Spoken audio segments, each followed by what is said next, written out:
bagian daripada yang menggagalkan seseorang untuk banyak beramal adalah bila mana melihat amalnya sudah banyak.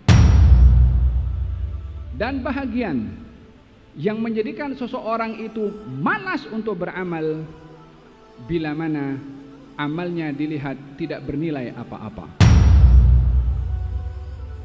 Jadi dengan demikian,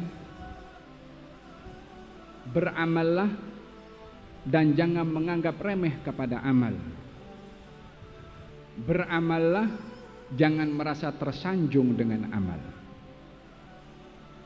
Di antara tipu muslihat syaitan untuk mengganggu anak-anak Adam, wa zayyana lahum a'malahum. Syaitan akan menghiaskan kepada manusia amal perbuatannya dengan mengatakan, kamu sudah banyak beramal, amal kamu tak bisa ditanding oleh amal-amal yang lain, cukup dah, untuk apa kamu lagi banyak beramal? Katanya, oh iya ya, aku udah banyak beramal, hari-hari aku tarawih 20 rakaat, cukup dah, tak banyak-banyak dah. Di antara al-muhbitat yang dapat menggugurkan ganjaran seseorang untuk didapat olehnya bila mana dia menyangka banyak beramal. Perang Badar bahagian contoh yang memberikan kepada kita klarifikasi tentang kesungguhan dalam beramal dan juga tidak merasa cukup dengan amal daripada Rasulullah sallallahu alaihi wasallam.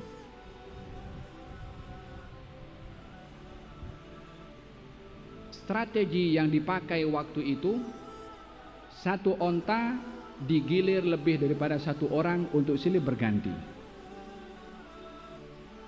Waktu itu silih berganti antara Rasulullah dengan Sayyidina Ali bin Abi Thalib karramallahu wajhah, Miqdad ibn al-Aswad, dan juga Marthad bin Abi Marthad, dan juga Abu Lubabah.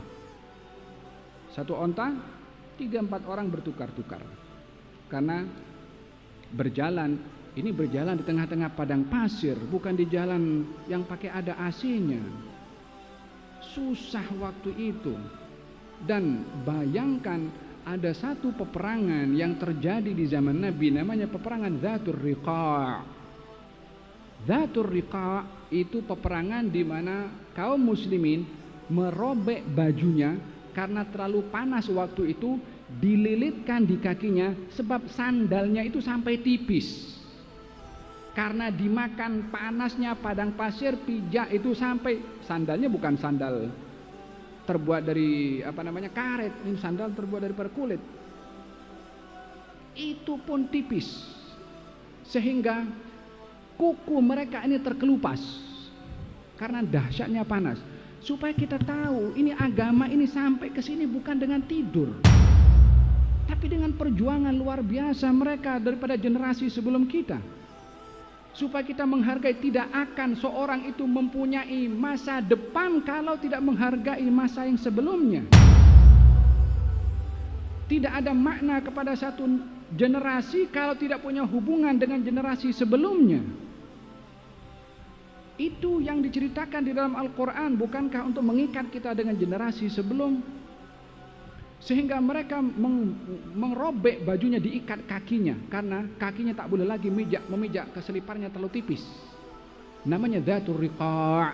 Riqa' itu menampal, maksudnya menampal kaki yang terkelupas atau kepanasan, bahkan kuku terlepas daripada jari-jarinya.